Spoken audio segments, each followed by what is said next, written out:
Did you know? A microscopic image of a dolphin appears on a computer chip hidden deep within the GameCube system. This is in reference to the Nintendo GameCube's codename, the Dolphin, which is also referenced in many of the console's games. In one of the system's launch titles, Pikmin, the main character Captain Olimar pilots a spaceship called the Dolphin, and in Super Mario Sunshine, most of the game takes place on an island in the shape of a giant dolphin called Isle Delfino. Some speculate that the water-centric themes of Mario Sunshine as well as Legend of Zelda Wind Waker tie back into the Dolphin's name as well. The machine's GPU was even given the Dolphin-inspired name Flipper by the hardware design company ArtX, who helped with the GameCube's creation. Prior to this codename, the successor to the Nintendo 64 was internally referred to by Nintendo as N2000. Unusually, the GameCube has an abbreviation GCN in the West, despite the fact Japan uses the more sensible NGC abbreviation to stand for Nintendo GameCube. What's also interesting about the GameCube's development is that Nintendo developed and patented an early prototype motion controller for the console. The motion controls went so far into development that the game developer Factor 5 experimented with them for potential use in their launch titles. A similar situation occurred with Nintendo and Factor 5 during the development of the Nintendo 64.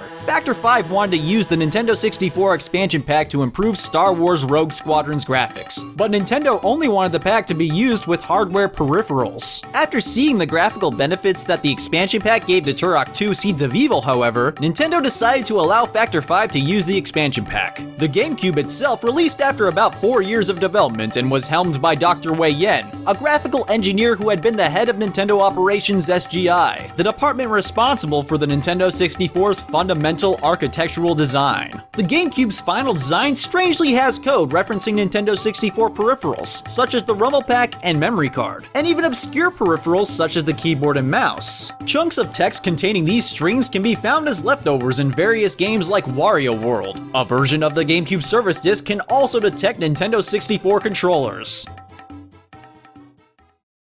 Nintendo created a variety of tech demos during development of the GameCube in order to show off its upgraded graphical capabilities to game developers. An interactive demo released in 2002 takes place in a new version of Princess Peach's castle, specifically showing off things like large textures, lighting and shadows, anti-aliasing, and a large number of polygons on screen all at once. Earlier in the year 2000, during the gaming event Space World, another tech demo shown was Meowth's Party. It was an animated music video with 3D Pokemon character models and a more detailed model of Meowth holding an electric guitar. Fans initially theorized that this was a teaser for a new Pokemon game, but that seems not to be the case. It was likely based on an ending sequence for the Japanese dub of the Pokemon anime series, which aired almost a year earlier than the tech demo. A similar sequence was seen again many years later in the GameCube game Pokemon Channel, as the final part of an exclusive anime episode titled Pichu Bros in Party Panic, where Meowth's movements are different upon each viewing. Meowth's Party was also referenced in Super Smash Bros. Melee as a trophy.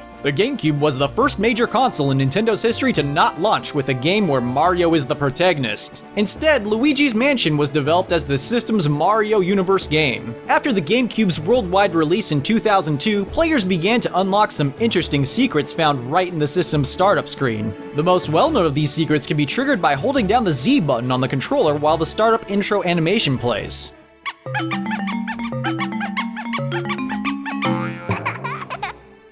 However, another set of sound effects will play when holding down the Z button on 4 controllers plugged in at once, with an old-fashioned Japanese-style flair to it.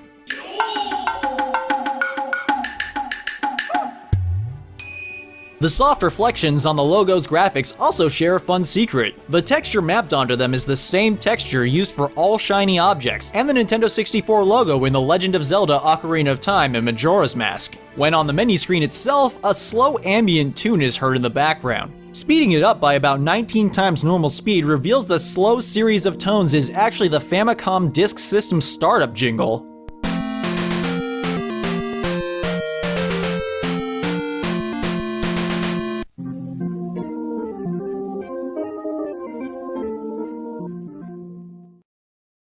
Nintendo has a history of unique and interesting marketing campaigns for promoting their new consoles. The catchphrase used during the GameCube's official reveal at E3 was "the Nintendo difference." The purpose of the phrase was to distinguish themselves from the competition as an entertainment company first and foremost. Later, advertisements pushed the slogan "Born to Play," and commercials for upcoming games featured a rotating cube animation that morphed into the system's logo and ended with the voice that whispered, "GameCube."